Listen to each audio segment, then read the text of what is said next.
And she talked about the tumor that was in her head and they had to remove it and so forth, how she got paralyzed, how her husband helped her through it. So, you know, and I also discussed how my sister got diagnosed with a brain tumor 3 years ago, and she had brain surgery. So that was another awareness that we talked about for this month. But there was others such as lupus awareness, stroke awareness, even foster care awareness. But the one that gets the most attention, and that's the most popular right now, we would say, would be mental health awareness. It's become the hashtag of everything ever since, I don't know, for a while now, but I do know, especially during this pandemic. And so on tonight, we have two very special guests, licensed professionals who will come up here and share their wisdom, their knowledge, their experience, and give us advice and guide us. Hey, Denitra, for those, if this is your first time to Thursday Love, hey, Mary, welcome to Thursday Love with TJ and Sherry. Share this with your family and friends. Tag anybody. But I'm excited about who's coming on tonight. Anything you want to add? Well, and since we're talking about mental health, the latest, I think the latest person to take their life due to mental illness was the Naomi Judd. The mother. Right. So, the latest celebrity that we, that right. We know. So yeah, mental health is it's a serious mental illness. Mental health, it's a serious thing. Mm-hmm. And you know, if anybody feel like they're going in that direction, it's best to talk to somebody. Don't stay silent. Don't stay to yourself, because when you're by yourself, you have nobody to, you know, really be there for you to push you to support. So look, since we're on this, if you feel like you need to talk, you let me know. Oh, by the way, y'all, so if anybody seen Sherry's post, right, she's throwing axes, y'all. So I'm going to go ahead and tell everybody live on Facebook. If y'all ever hear anything about me that I got slaughtered by an axe. Why would you think so negative of me? Look, the Bible says, put your confidence in no man. Did you see Murray's response? I saw Murray. I'm going to answer to it. That's not fair. Yes, any axe slayers. Whatever. She ain't getting no insurance money. Whatever. But I had fun yesterday at Urban Axis in Durham. So, yeah. Anyway, so... Yep, and she tried to up the life insurance policy. Nope. So yeah, so we're not. And hers won't be mental health. It ain't mental illness. It would just be meanness. Can we move forward? I'm just saying. I'm just trying to put it out there. You ain't getting off scot free. Lord, all right. So for those that are up here tonight, feel free to ask questions. If you have friends that you know, thank you, George. If you have friends that you know are struggling in certain areas, emotionally, mentally, physically, well, I say physically, but emotionally and mentally, and you know they need to talk to someone, they need to ask questions. Then we really, what's the word I'm looking for? Encourage. That's the word. Encourage you to chime in tonight, ask your questions. That is what Anita and Jean are here for tonight. And so we're gonna bring them on and let them introduce themselves. So please, let's welcome them. Where's the crowd? we need some sound effects. What's going on? Hi, family. Hey. Welcome. How goes it? Thank you. A whole lot of letters y'all got besides y'all names. So much. Yeah. Oh, LP, HSP, LC, MC. Boy, that's like speaking in tongues. I think the different organizations they call and vote and see who can have the longest acronyms of the year. That's all it is. Let's see. Yeah. He got you because he got the hyphen, so he got you. Well, no, he got you because he got an extra letter and a hyphen, so he got you by 2 letters. Yeah, well, I left some letters off. I ain't want to do too much tonight. Let them know. You LCAS. You got an LCAS, right, too? Yes. Yeah. And I'm NPC as you know well. What? Y'all about to introduce yourself. So when you introduce yourself, give them the whole alphabet. Just go for it. Awesome. Ladies first. I'll need to go first.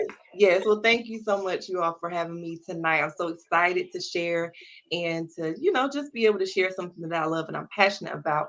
My name is Alnita Williams. I am a licensed clinical mental health counselor in the state of North Carolina. I'm also a nationally certified counselor as well. And I also have an addictions license as well. So I'm able to treat those who are suffering or have challenges with addiction. So I'm the owner of Better Days Counseling Services. I provide counseling services to, I know I'm so excited. My baby just turned a year old. So I'm a year in private practice. So excited. That's a feat. It is. Listen, this is not for the weak. Okay. At all. but counseling services, virtual telehealth therapy right now, just due to the poly pandemic, ages 14 and up, we see and treat a variety of different disorders and challenges, depression, anxiety, self-esteem issues, life transitions, ADHD, ADD, just all the acronyms. So we are able to treat. But if we are not, we will refer out.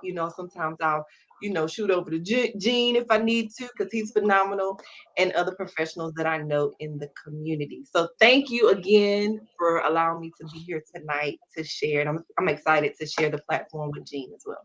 Listen, I am too. Little known fact, me and Alnita worked together for years. And at one point at a company, I had different hats. And one of the particular divisions, she was my supervisor. Yeah. Right. I think it was short lived because oh no, she's a pleasure to work with. I wasn't in that position long because I didn't care for that department, but she was a light. It wasn't me. It wasn't me. It was the department. It wasn't me. Yeah, it wasn't her. There we go. Okay. So yeah, it wasn't. So I assume that stands for licensed counselor, mental health counselor, right? Yes, licensed clinical mental health counselor. There we go. Thank you. Well, few years ago it was LPC, licensed professional counselor. Then they decided we need some more letters, so here we are today. God is just adding on to your. Yeah, he just added. That's how God just addition. He just added on, multiplying. Yeah. Oh, so my name is Gene Hoskins. I've been in mental health now, over 12 years, but I've been a licensed therapist about 6. I have my own practice called Peace of Mind Psychological Services right here in Durham, and I treat quite a few people. But I do 2 things. I have a contract where I do disability testing because part of my license is I'm through the psychology board, so we do a lot more testing. And so I see about 80% in my practice, 80% African American men. My goal is to target people that look like me because for so long, we have this idea of how medicine does for African Americans, and it's founded. Like you have Tuskegee Institute, we have so many examples of how the medicine has treated African Americans, and so it causes hesitation with engaging in treatment, be it physical or mental health. And so my particular goal is to make a space for African Americans, minorities to come in and get the help they need. I went to UNC Chapel Hill undergrad, Central Grad School, and did my internship at Duke. I love this stuff.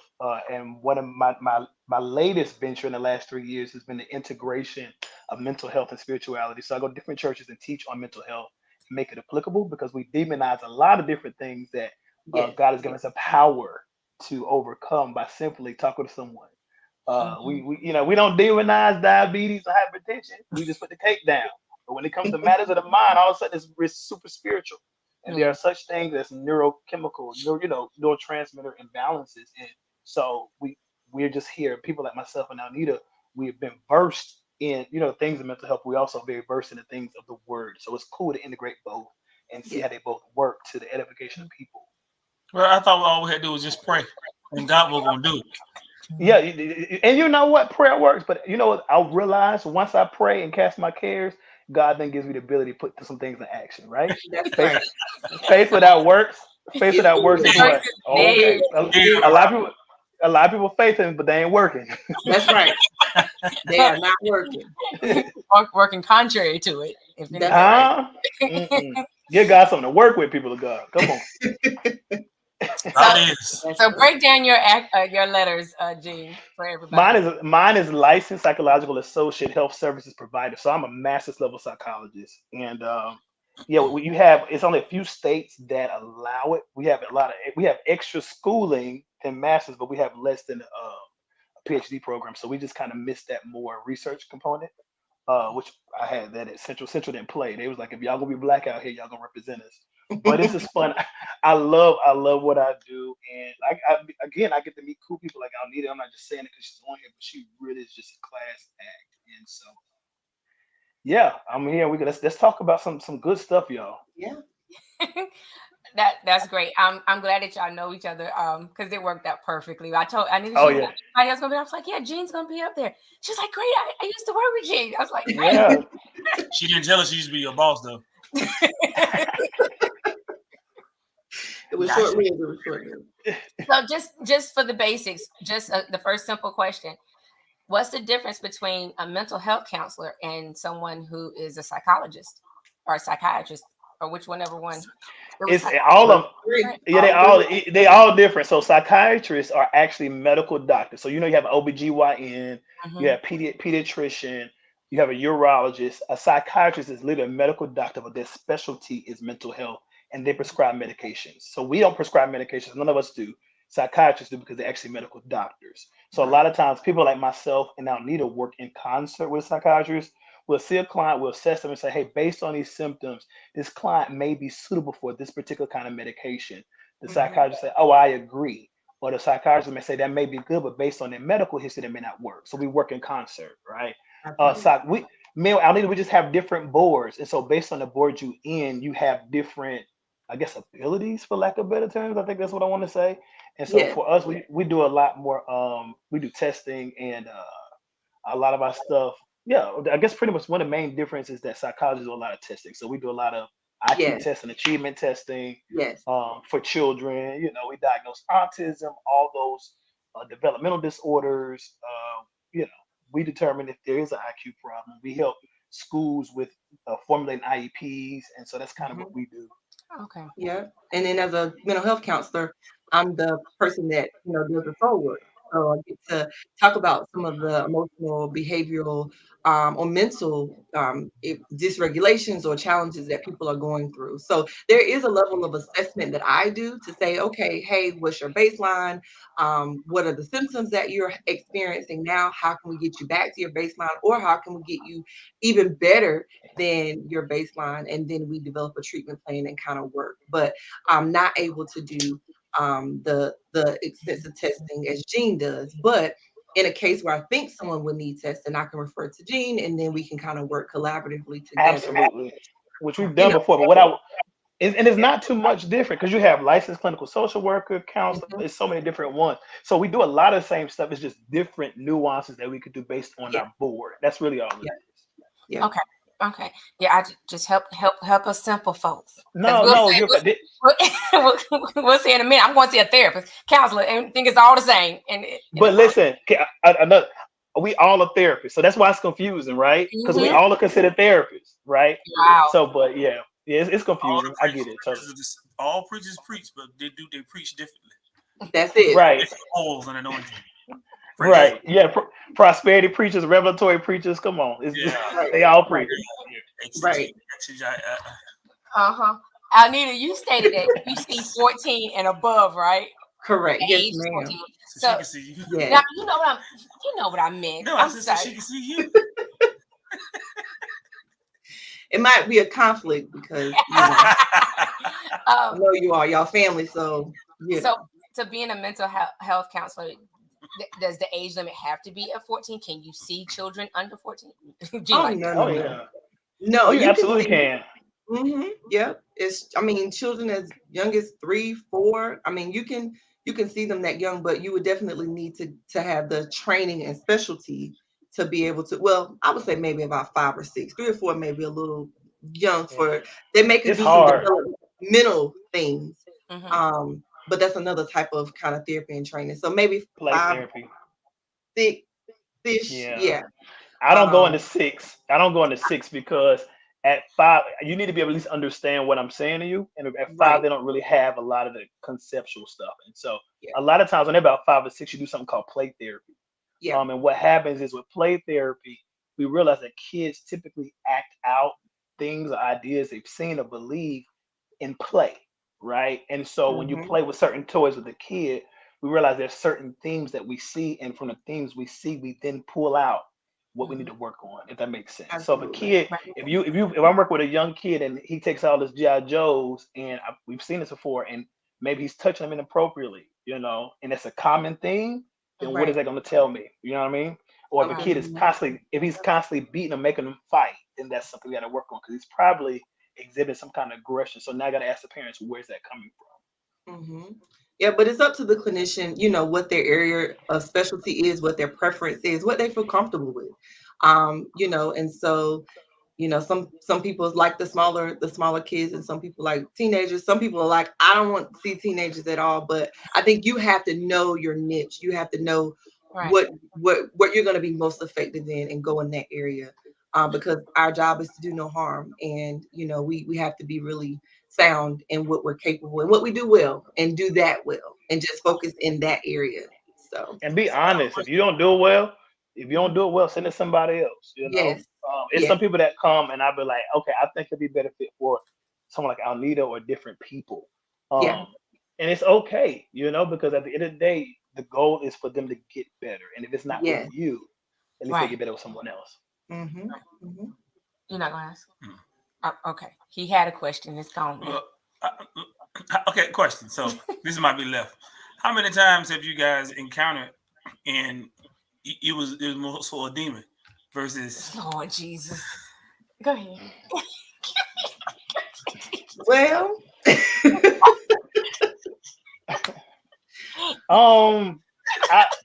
I've been I would say me and Anita worked at a former company, and I would say that probably had a lot of. And the only reason I know it's a demon is because if they would walk in a room with me, either A, they would be peaceful, or they would not want to come in the room. I had one person in my former company, they would not come in the room. They said, I don't want to talk to him, and it was like, well, I just don't want to talk to him.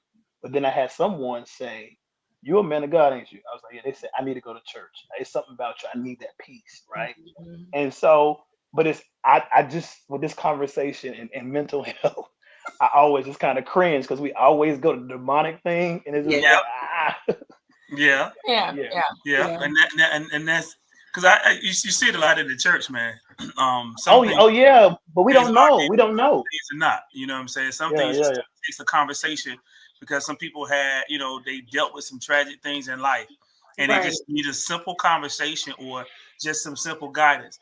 And because of the ignorance of a lot of people in the church, we get some oil and we want to sling it. No, I don't need no oil. I just need to talk to somebody who has some experience to give me some wisdom and some knowledge and some instruction how to navigate me through this. I pray, I love, but I need something too. You know what I'm saying? So, well, what I've noticed. Go ahead. Go ahead. No, you go. Now I was gonna say, I think we fail to realize just because we're Christians don't mean we are excluded from human experiences, right? Yeah. And there are some things we just have to naturally deal with. God gave us emotions to appraise the world around us and let us know how we see the world around us. Mm-hmm. And so I heard Dr. Anita Phillips, she is probably a pioneer in what me and Anita is doing and the integration and intersection of like mental health and spirituality. And she said something, I said, oh my gosh, that's exactly what I tell people, but she said it more eloquently. She says, trouble doesn't last always, but trauma do. Right. And what happens is a lot of times in the church, we try to pray away traumatic symptoms and trauma that's happened when God has given us the tools to go and deal with it to heal. Deliverance. My Bishop Gabi, my pastor, he says often deliverance is the decision. And so sometimes you got to decide that what's been going on is not working, and find the help and the resources that God allowed. Absolutely. And I mean, I believe just like, God has blessed us with doctors in the medical field, he's blessed us with, professionals like Jean and myself to help you work through that trauma. I mean, and I've seen it too. People go and shout and run and hoop and holler and, and that's great. That's amazing. However, it feels good too. It feels good.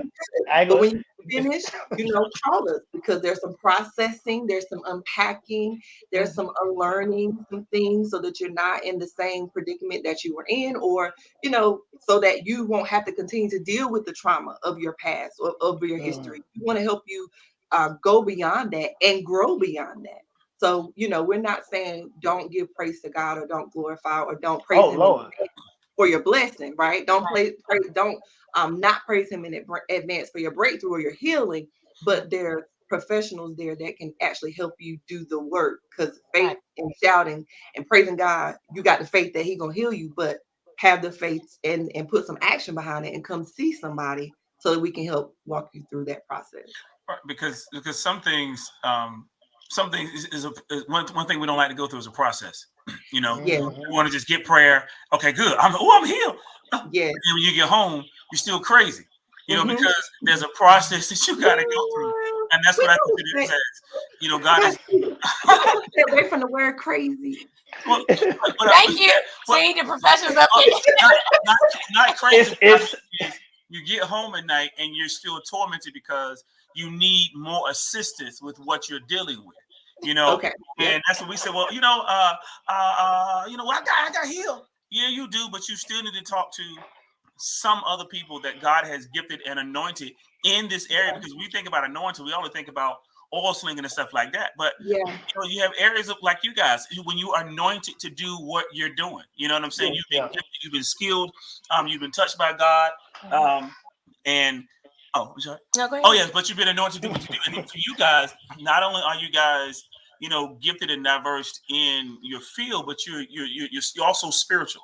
So you combine the two together. You know when you're listening to God at all times, but you know when to operate more so from a spiritual point of view, and when to say, okay, let me operate from this medical or this side, this professional side. You guys know how to separate the wheat from the tare or combine the two together. You know what I mean? Yeah. I think it's hard to do, but you guys see me doing an excellent job at that. I think we also have an advantage, me and Alnita, because there are literally times in the session, y'all. I'll be honest, and we've been doing this a minute. Like we've been in all kinds of trainings. We've done research, but there are sometimes some things come out of me, and I was like, yes, where that come and, from? yeah, and literally, and you would literally feel a shift in the room, and people would break down and say, "How did you know that?" Or Yeah. I've been trying to communicate it that way. And I was like, man, God is literally using this mode, this Area. place to kind of change lives, So Yeah. Absolutely. Earlier y'all spoke on something, and you mentioned the word help. You said just go and ask for help. What I'm noticing that a lot of people do not like to ask for help, and if they do ask for help, they usually ask the people that are close to them and that they care about.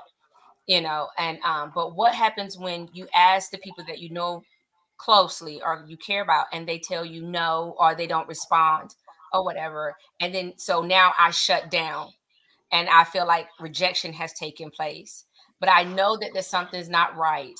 So how do we help without being overbearing or overwhelming? And then also another thing I've noticed is still along the same lines. There's certain situations you want to help people. You see there's help that's needed, but because you're not close to them, they're not going to ask you. So how do you help? So on both sides, if I needed help but I don't know how to ask for help, how do I get help? And then for the other side of that, if you see someone who needs help but you're not close to them like that, do you just stay in your lane? And even though usually Thursday Love is not a spiritual platform, sometimes my husband makes it a spiritual platform. But at the end of the day, I'm spiritual. At the same time, being natural. So I can shine with but I noticed lately, the last few segments we've been very spiritual. But I use it too. but you try to discern, is it something I should say to someone or I shouldn't. So can you kind of either one elaborate on that? Yeah. Well, I think, I'm a helper. So if I see someone that's about to get hit by a train, I'm not going to question if I'm going to tell them that, hey, a train is coming, or hey, there's danger ahead, or hey, you know, or someone's hurt, they have a leg wound. I'm not going to just say, hey, I see that you have that, but I'm going to keep walking. Should I talk to them? Should I not? So I think with mental health is just being bold and being brave to say, hey, there are resources available for you. And you can't force anybody to get help, just like we can't force anybody. I hate to make it churchy, but we can't force anybody to Christ. Can't force anybody to go, to the doctor for high blood pressure. You can't force it, but what you can do is be available, be present, be non-judgmental. Let them know, like, hey, I got this cool resource. I mean, if somebody wanted a car, you would say, hey, I got all these resources for a car, or any other thing. So mental health, I don't think it should be any different. And I think that goes with thinking about the stigma. Oh, how are they going to receive the help? Or, are they going to look at me funny? Or are they going to reject me? And if they do reject you, I wouldn't take it personal, because you've done your part, right? So we can plant the seed, and you can plant the seed, but somebody else may come along to water the seed, and then you may see the manifestation later. So don't think that your attempt to share information, or your attempt to provide help, if they don't catch on right away, or if they don't go right away, don't think that it's for nothing. Because again, you may plant the seed, somebody else may water it, and then you may see the manifestation later. Oh, they finally did, go and get the help and support that they needed. So I And just think it's so brave, like stepping out there. Like, we are in a fight. There's a lot of things going on in this economy. So and in this world. So we, have to be brave and have to be comfortable saying, hey, I know some resources for you. And they're available, to you. So that's just my yeah. feedback. And I just want to add that, like, you don't ever want to be in a position that you could have helped and then you heard that something bad happened and that blood is Mhm. on your hands. Like, Yeah, you don't ever want that to happen. And yeah. so if you know that a person is kind of spiraling, your responsibility to them as a fellow human being, and if we're Mhm. gonna make it spiritual again, as a Christian, hey, I see this happening, bro, and I want the best for you. Yeah. Uh, I know we also You church. can't disconnect the two. I'm not saying we should disconnect it. Thank y'all. I appreciate that. Thank you. I appreciate that so much. but and so I just want you to consider, like, worst case scenario, will I be able to live with my decision to not speak if Mhm. something terrible happened? That's But good. another thing, another question I get often is, I recognize somebody needs help. How do I approach them? That's when Yeah. I get off. Yeah. And so I always tell people, you have to, make sure the environment is right. Read the room. There's sometimes you have to know when to bring up sensitive topics. You don't bring Yes. up a sensitive topic at a cookout. You don't bring up a sensitive topic among a group of friends. But if you and your friend are just in a deep discussion and they're vulnerable and open, then that's the time to say, hey. And I tell people, the way you do that is you have to tell them, have you noticed the quality of your life has changed? You used to do this, now you're doing this. You used to show up here, now you're doing this. You used to dress like this, now you're doing this. What do you think that's about? From the outside looking in, it looks like you may need some help. I'm not saying blah blah blah blah blah, because I ain't crazy. I'm not saying you're crazy. I'm saying you need some help. And so I would not be your friend if I saw a train coming and didn't try to Mhm. save you. Yeah. That's it. So we have a question from one of the viewers. Ask Um, the Mhm. next question. um, I would have said the name. Oh, I'm sorry. um, so it says, does confidentiality really mean that whatever the patient says to you, no matter how difficult, will remain confidential? And then the next question. Well, I guess you can answer that question, and then I can answer the next question. I ask the next question. You want to take this one? Yeah, sure, sure, sure. Okay. Yes. So we are able to keep everything confidential except there's an except. Okay. It's an accept. And Okay. that Right. was the next, they said, are there exceptions? That was the next part of it. Yes, Yeah. Yes, there there are are. exceptions. Now, I mean, Gene and I have heard a lot of traumatic, things that people have been through there, they've experienced, they witnessed, and those things we are able to keep confidential. However, as professionals, we have a duty to share if a person is sharing, that they are wanting to harm themselves, if they are wanting to take their life, that personally themselves or the life of someone else. Also, any type of abuse, neglect, or exploitation. We are mandatory reporters. So in Mhm. that case, we would have to break confidentiality to the police, to the hospital, to whomever, because our job is to make sure that individuals remain safe. And like Jean Mhm. said, I don't want that blood on my hands to say, I kept it confidential, it's between me and you. No, no, we're gonna keep everybody safe because that's Yeah. our job and our duty. Yeah, and it came, and I'm a history buff. I love this stuff. It came because I think it was 60s and 70s at a particular university. There was a young lady. It was called a Tarasoff case. There was this Yeah. guy who was obsessed with her, and he had went to therapy. He mentioned how obsessed he was with her, and then he mentioned that she had rejected him. He became so irate because of the obsession that he mentioned he wanted to kill her. But the Mm. therapist didn't take it serious, and what did he do? He killed her. And so Mm. that particular case is why we all now, that is the standard. That was the what's the law and order? What's the precedence for how we conduct ourselves now? The Mhm. president. Don't the moment you come to my office and you say I want to harm myself, do you have a plan? I do. You do? Do Right. you have a gun at home? I do. Come on. Yep. We call it, we going to wake med, right? The moment a kid comes in and says somebody touched me inappropriately when it has happened 2 days ago, all right, we're reporting that. Yep. And then it's on the reporting authorities to determine or ascertain whether or not the report has merit. But Yeah. I like what I do, and I want to make sure when I go home I can sleep with the fact knowing that if you were in harm's way, that I was there to kind of intervene. I've had people come to my office, y'all. The former company we worked at, when I saw tell you, we have seen some stuff. I have been in Yes. crack houses. I have literally, and I had one girl come in here who had just got out of sex room. Yeah. She got kidnapped. And Yeah. she got tricked. And next thing Yeah. she realized she was in Washington D.C. Yeah. And she came back, and I had to kind of ascertain whether or not she was still in kind of harm's way. So there Yeah. is some things we hear, y'all, that it's like, nah, we It take you to the is. hospital. Yeah. And like Jean mentioned, I had a family where that I worked with, and there was like molestation happening in the family, and I had to report. I was the one that had to report, and the kid was like, "I don't want anybody to know, please. I'm sharing with you." And I had to just share with them. It's my responsibility to keep you safe, and it was a tough thing to do, because I know that this kid was a little bit nervous, but at the end of the day, we have to do what we have to do to make sure everybody's safe. And it's, Mhm. it's not Truth, okay. It's yeah, not okay. truth is a hard pill to swallow, but it's Yeah. necessary. And I think the thing is, a lot of times we have to express that to our loved ones that this truth has to come out. It has to come out to protect you, to make sure things become better. Jean, you stated earlier that you had a situation where whether somebody say they're going to kill somebody or they're going to touch somebody or beat up somebody.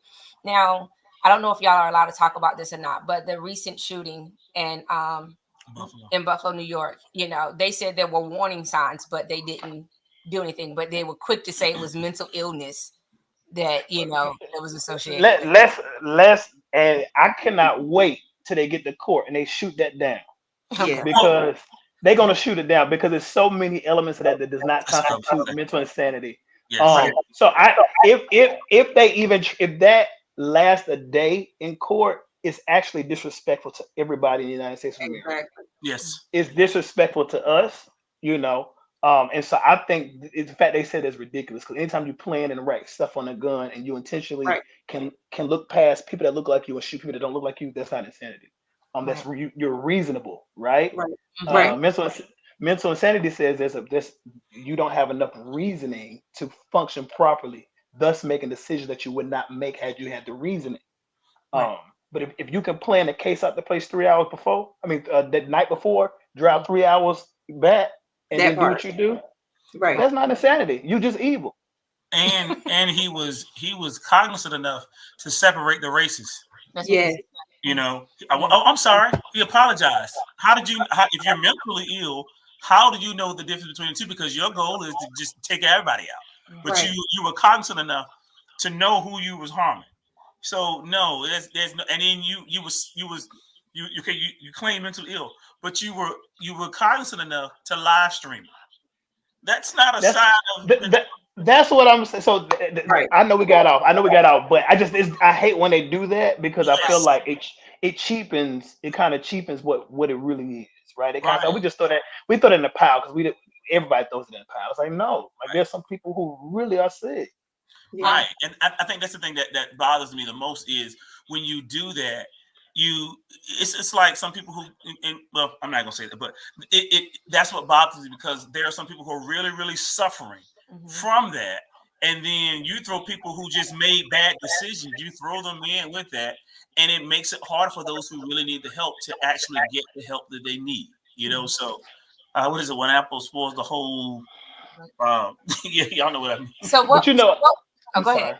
No, go ahead. I said a good, and I don't know how we got here, but it's interesting to talk about a good example of somebody who was really temporarily insane. Do y'all remember, like, I think it was late '90s, early 2000s, that mother who like drowned all her children due to Yes, Yes. Yeah. postpartum?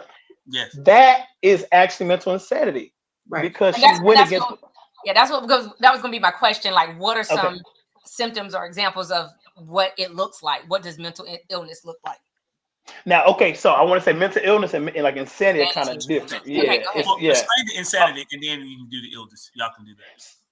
the sanity pretty much is that, and that's pretty much. I think it's more. It's more a legal jargon, and what it pretty much says is at a particular time you lack the reasoning to make a decision you would make had you been reasonable, Mhm. right? Okay. And so with that, I can't remember her name, but the reason she was considered to be insane was because she had been going to the doctor with medication, and postpartum literally has physiological, there are actually it impacts your neurotransmitters. People don't understand how serious Yeah. postpartum Postpartum is. depression is. Yes. Yeah, and so when she did that, she had told them before, like I just have these feelings, which some parents do, some Mhm. mothers do, not parents.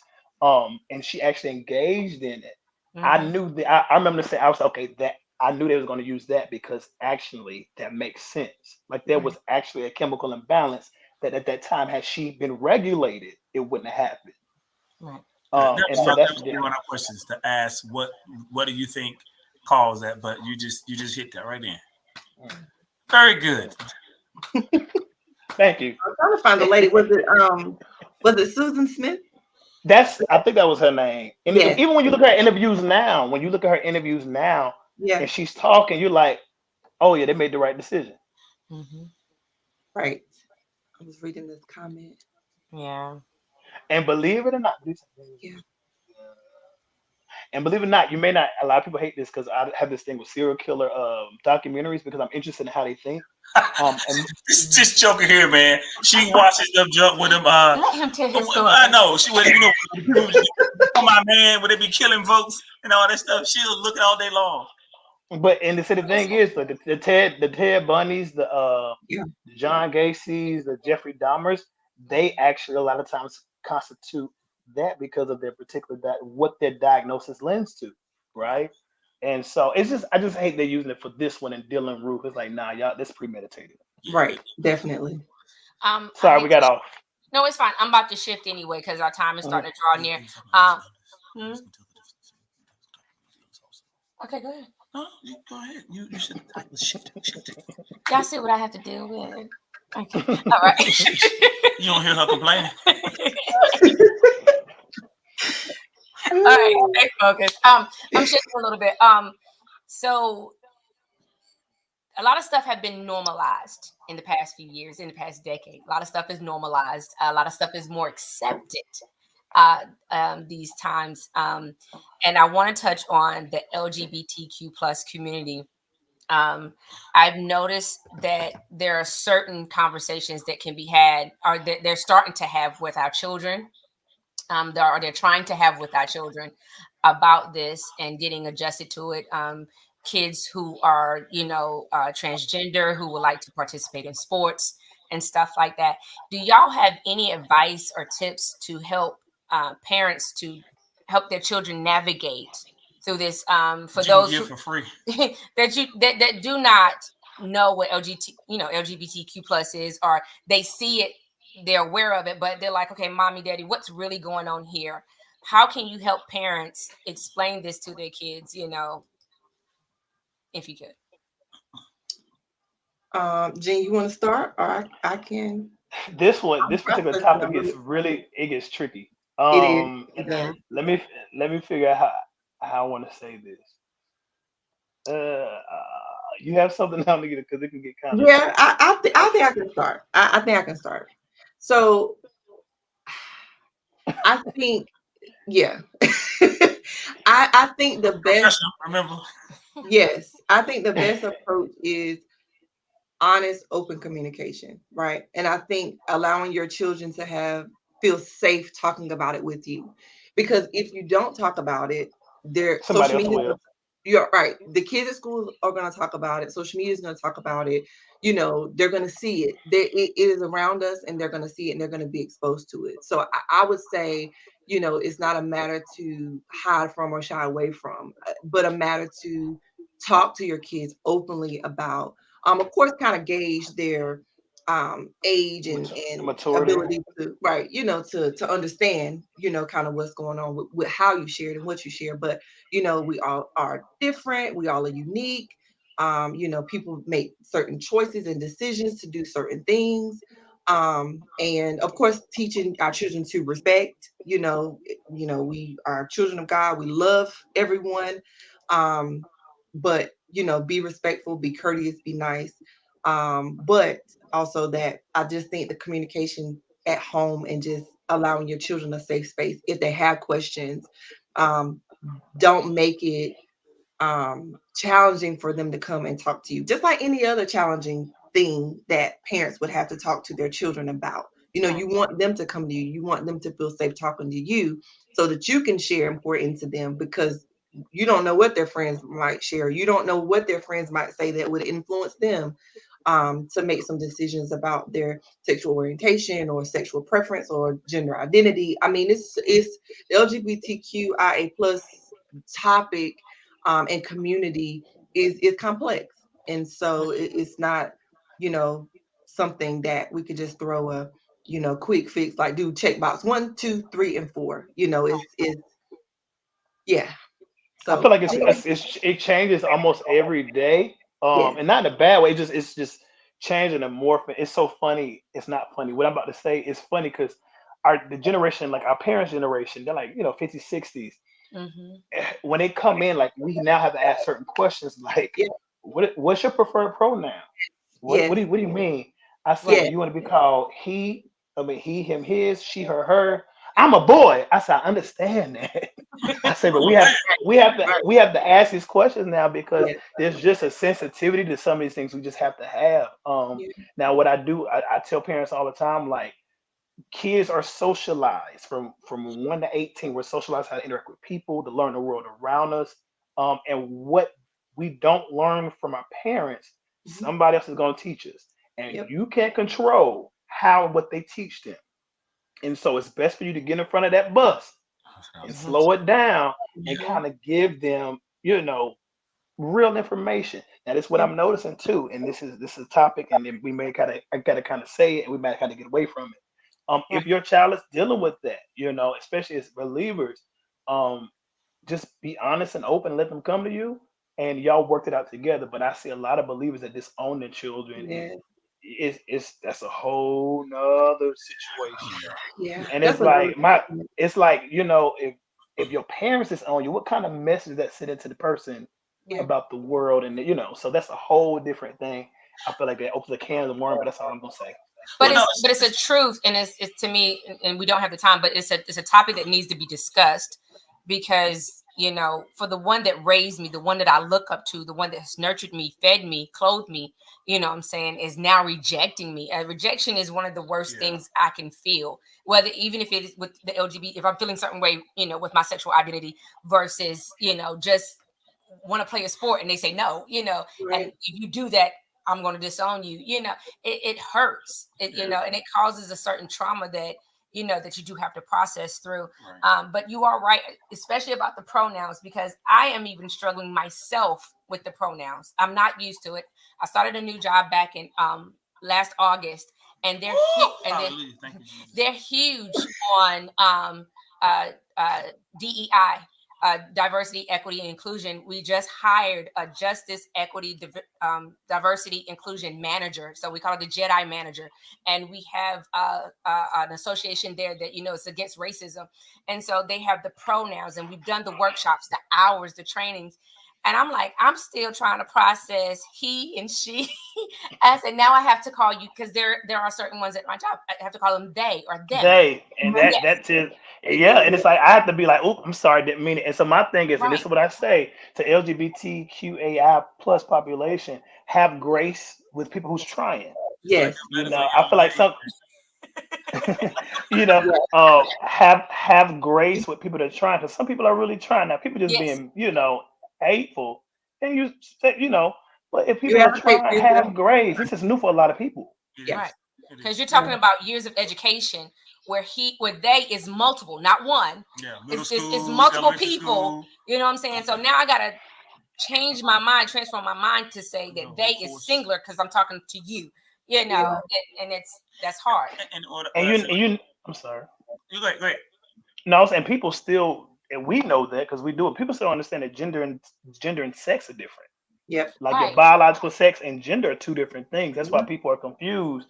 How, yeah, like, I've had people come to my office who identify as transgender men to turn to women who still like women, right? So that's yeah, confusing to people yeah, because And so I was like, just give people grace. But you said something, and I'm gonna say it, and I'm gonna be quiet for the rest of the time. You said rejection.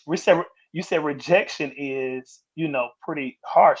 Rejection is one of the few things that is biological, psychological, spiritual, and evolutionary. Like Wow. it, all of them. Yeah. There's a spirit of rejection. We know that Right. biologically, the same pathways in our brain that we process pain is the Mhm. same pathway we use to process rejection. So Wow. that's why sometimes when you're rejected, it feels like it's painful because it's the same pathway. Yeah. Ain't that Oh crazy? yeah. Yeah. And so I tell people this, people I've been rejected my whole life. I'm like, you gotta also put prayer behind it because it's not just Hmm. something that's like psychological. It's spiritual. It's a spirit of rejection you can walk under. It is biological and it's psychological. Because if you all your years have been, conditioned through rejection, then psychologically the way you view the world and your Yeah. self-esteem, that is so much. Yeah. Evolutionarily, psychologists and scientists said back in the day when cavemen went together and they increased their likelihood of survival by standing together. If a Hmm. person broke away, the group would then ostracize them and let them know we didn't like that. Wow. And so over time, we developed what it felt like to be ostracized because of that. So it's the only thing, y'all, that literally is biological, psychological, and spiritual. Mhm. And that's why I think, if you do have a child or whatever that has, that are in that direction, uh, the greatest thing you can do is and people say, well, you don't support that, but no, at the end of the day, that's still your child. I love my That's children. And even though and that's the thing, and I guess it's a touchy thing because some in the community say, well, if I don't agree with what you're doing, then I hate you. No, that's not the case because, as you said, it's new for all of us. But yeah. at the end of the day, if your child has enough courage to come to you and say, hey, mom or dad, this is what I'm dealing with, this is how I'm feeling, Hmm. what we need to do instead of, and I'm speaking to everybody, and because we're guilty of it a lot of time in church, because once again we want to beat them over the head with the Bible and you need to be delivered. Blah, blah, blah, blah, blah. No, what you need to do is to love your child. You don't have to agree with what they're doing, but you have to love your child because your child is going through a process. And I'm not saying they're going to be that way for the rest of their life, and it That's might right. be a phase that they're going through. Who knows? But at the end of the day, you don't get to choose what child you're going to have. But you have to love that child that you have. And when you're talking about Yeah. rejection, if I don't know how you're gonna respond to me, I know how the world is, but if I'm taking enough courage to come to you and say, mom and dad, this is how I feel, the least you can do is, you don't have to like it, but at least you can do, show me your love, show me that, Yeah. that I you're not going to reject me. you That's know, right. because I'm coming out to you, and the Bible says that love covers a multitude, Yes. I ain't gonna finish about it, but it does. Love, that's the greatest commandment. So we Yeah. still have to love our child, even though we may not agree with them. And of course, you still pray and all that stuff, but you still have to love your child. Yeah. Don't do to them what the world is waiting to do to them, which is That's destroy true. them, Yeah. So that's my thing. Yeah.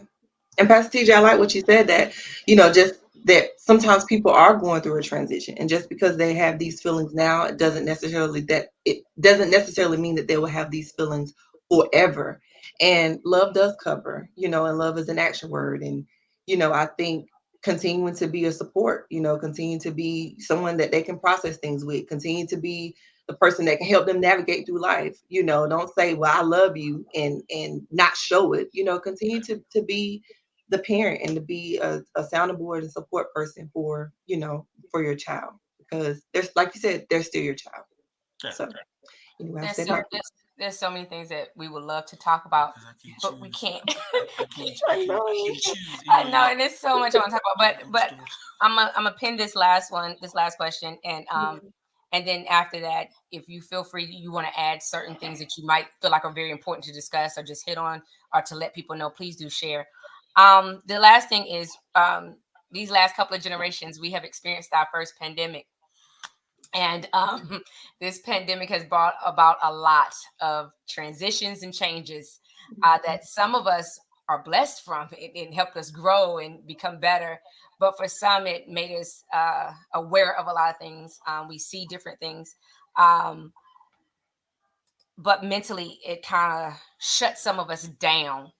A lot of us now say we're introverts, don't want to be around people.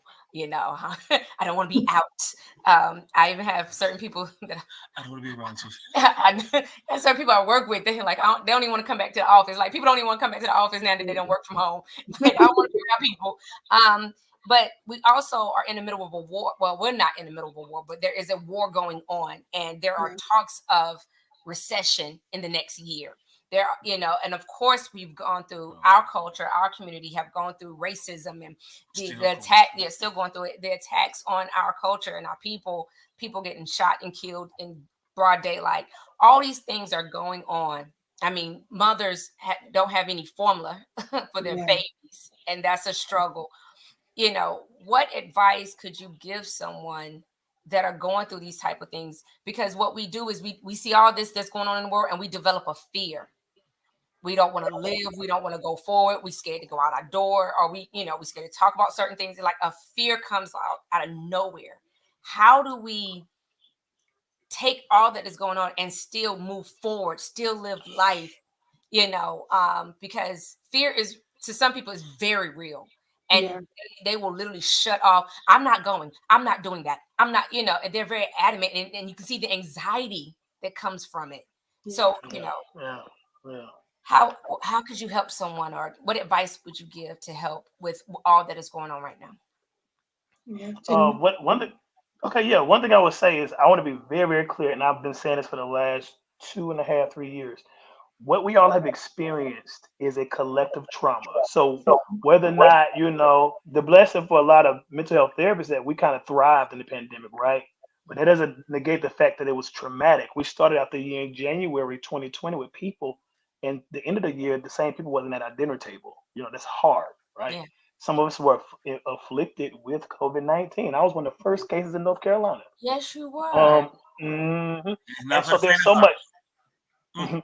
No, they treated me like I had leprosy, but God. Oh wow. But but no, but then on top of that, we had to see people that look like us gunned down in the street or killed in the street, and so that's another vicarious trauma. And so not only do we have one trauma, we have complex traumas on top of each other. Yeah. And so a lot of us, some people say, I just rather isolate into the home. That's the worst thing you can do. Yeah. So I tell people maintain contact because there is something in human interaction that kind of gives us hope.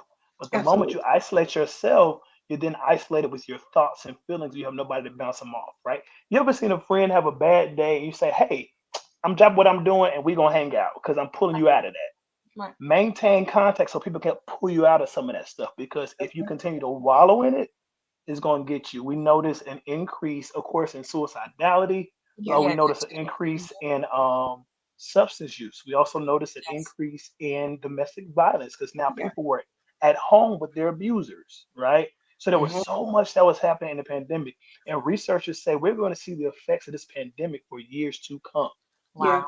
We Absolutely. really we really don't think about all the children that miss fundamental and important grades, in education that they're now going to take years to catch up. So there's a lot that, although we're in it right now, we're kind of, I guess, coming out of it a little bit. We're getting some Okay. kind of rest, a little bit. Mm-hmm. There are some effects we're going to feel for a while. And so my thing is, as we feel the effects, remain connected, be honest and open. When you're not doing well, say Yeah. that. You know, I remember during the pandemic, me and my friends would get on Zoom and just eat together and laugh and watch TV together. Mm-hmm. I told them you had to maintain contact. Literally, a good hug. I know this seems really, really crazy, but a good hug helps. You ever have, like, you going through, you go to church and the right church mother come and that hug just break you down because our body responds. Literally, there is a response in our Yeah. nervous system. Our body responds to hugs and physical touch. Yeah. And so a lot of people were deprived of what they could have got medicine for through a hug. Wow. And so remain connected because that's going to help you. Yeah, absolutely. Awesome job, Gene. I mean, I don't need to come behind Gene, but I definitely echo that staying connected and being creative. Like Gene Oh mentioned, I was thinking yeah, about that too with Zoom or Google Meet or whatever you have. Just be dedicated to staying connected. If you haven't heard from someone, they haven't reached out, if they're just not being their normal upbeat self, or if you just notice different people posting different things, just changes in people that you were once connected with. Just make an extra effort to reach out, and an extra effort to stay connected, because it's so so so important. We know that, once again, churchy, the enemy likes to play with the idle mind and get you in your thoughts and get in your head. And so sometimes, like Jean said, you need a person that's going to extend their hand out to you and say, I got you. We in this together, Right. and you can encourage the hearts of, those that you love and your family and friends. So You guys are able to read the bottom of the screen? yes. Yes, we both in Durham. Yes, Yes. we are. Yes, we are. Yes. Yeah, it's amazing. You Provided information.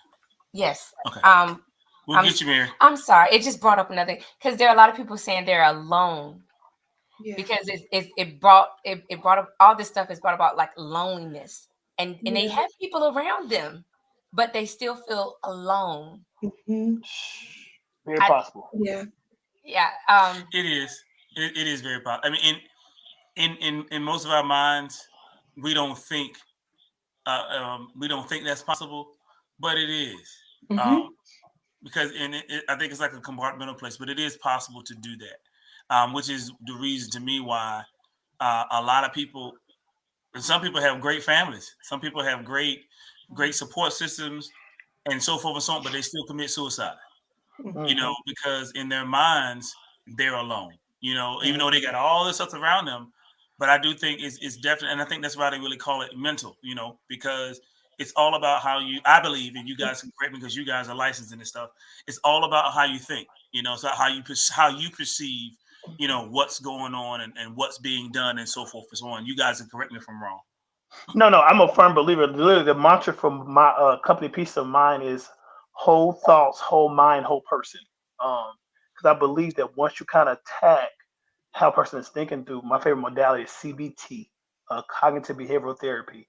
Once you kind of see, people see the connection between how they think, their behavior, and their actions, then we start doing work. There are sometimes we think it's distorted. And so we then act from a distorted place because we have distorted thoughts, right? Yeah. And you mentioned something about loneliness. Loneliness, I tell people, anytime you're around a lot of people, you feel lonely. It's something about how you're perceiving yourself among in the world, right? And I always ask people, you have to ask yourself, what are you not getting out of these relationships? If you have physical bodies and relationships, but you're still perceiving that you're lonely. And so that if anybody feels loneliness around people that's around, I'm not saying it's not true because you may feel that. But ask Mhm. yourself, what am I not getting that I perceive that I'm lonely in a crowd of people? Yeah. That's good. Yeah. That's So good. yeah, I'm gonna end it there. I'm not gonna ask anything else because I'll be done ask another question. God knows I will. So Well, you please, said the time is I winding know down. it is. We're over our time. It's 10:03. But It's been a good discussion. That's all I It get it. has. so I please, know. Alnita, please share if there's anything that one of the main topics that you want to discuss, or any advice that you would like to give anybody, anything that you would share at this moment, please do so. And then Jean, and then we'll close out from there. Yeah. I guess I think to wrap things up, it's it's strength in saying that you need help, and it's okay to get the help that you need. I agree. I know a lot of times people think, oh, I'm being weak if I say I need help, or people gonna look at me funny, or what does that say about me? I can't handle it on my own. But it's strength in saying, hey, I'm not feeling well, I'm not feeling like myself, something's changed about me, I just can't put my finger on it. And it's strength in that. And Mm, you don't have to suffer alone. My mantra at Better Days Counseling is, I want you to be healed, I want you to be whole, so that you can achieve every God-given goal that you desire. And Mhm. it's hard to achieve those goals if you're not healed mentally, mm, physically, emotionally. If you're not whole in those areas, it's hard if you're missing things in your life to achieve the goals that you've been placed here to do, because we're all here for purpose, on purpose, and it's hard to get to that place. I like that. So Well, if you are thinking about seeking, or getting help, I offer consultations to share what we do, what the process is like, to kind of normalize it, to let you see it's not some scary thing, Right. and it's not something that you should run from. I think therapy is something that you should run to. Right. You know, It's so so funny how people change their mind once they get. They're like, "Oh my gosh, this is not different." And you yes, wearing Jordan, and you got on Jordans. Whoa, you know. yes, yes. People like I should have did this a long time ago, even for myself. I have a personal therapist as well. Like I should Yeah. have did it years ago. What was I thinking about? So yes, yes, yes. But that would be, all that I would say to kind of close up for tonight. I'm gonna just piggyback off what she said. I Mhm. think vulnerability is the genesis of healing. It's the beginning of healing. You can't heal if you're not honest Mhm. with what's going on. And so, vulnerability is not weakness; it's actually a strength because Yes. you're strong enough to realize that change has to happen. I mean, Right. my last one, I say this all the time. For all the people that are the superheroes, the providers, the healers, remember that healers get sick, Yeah. superheroes need saving, and so Mhm. take care of yourself. Self care is not a luxury; it's a necessity. Yes. Yes. We had someone to ask, do y'all take new patients? There it is. Yes. We do. Yeah, talk. And I don't do insurance. I do out of pocket. But some people do. I think I need to do insurance. So Yes. we'll get you. Yes. If you looking for somebody, we'll get you straight. Yeah, We will get you straight. we want you to Yes. get help. So if it's not me or her, we all have a network. Yep. Thank you guys. Thank you, Jean. Thank you, Anita. So I'm sorry. Thank you. Gee, for having me. so this had absolutely nothing to do with well, psychology or anything, mental health. So when is y'all CD coming out? It came out. It came Word? out. It came out. It came out in October. October. It came. Well, yeah. I was blessed enough to sign a deal with Shineke Entertainment. So I released it independently, but they picked it up and they distributed it. And so now my single has been on radio. Impacting radio. So that's what I'm doing. So I get to balance the road life and seeing clients. And that's what I look like. I got all these bags, but God is good. This is anointed oil. How about the one in the river? How about the one in the river? Oh, okay, that one. We are working on it. We're about to start the overdub process. So hopefully y'all get a single in the next few months. Yeah, we're excited about that one. That was Yo, beautiful. anybody missed that live recording? Yo, you missed the world. The thing was dope. It was like a It was live so fun. church service, and once Tamala, little Joker, got that microphone, it was like literally the lights was already out, but it was lights out. That little It thing, was I mean, you had Melvin spell. I mean, it was yes, crazy.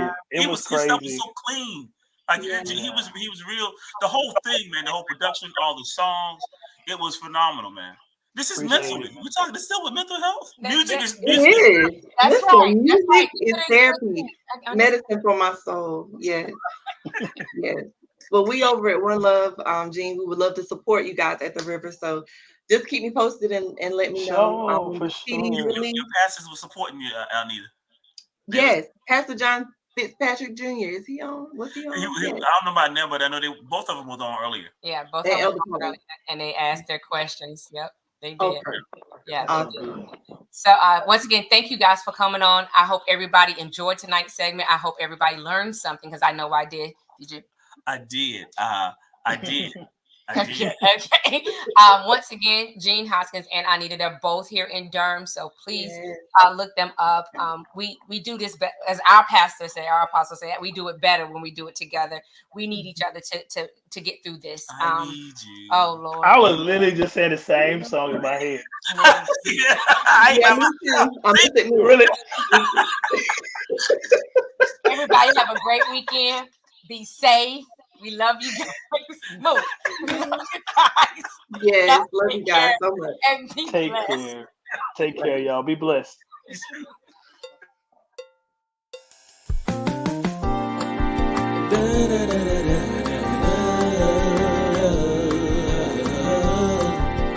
Thursday love.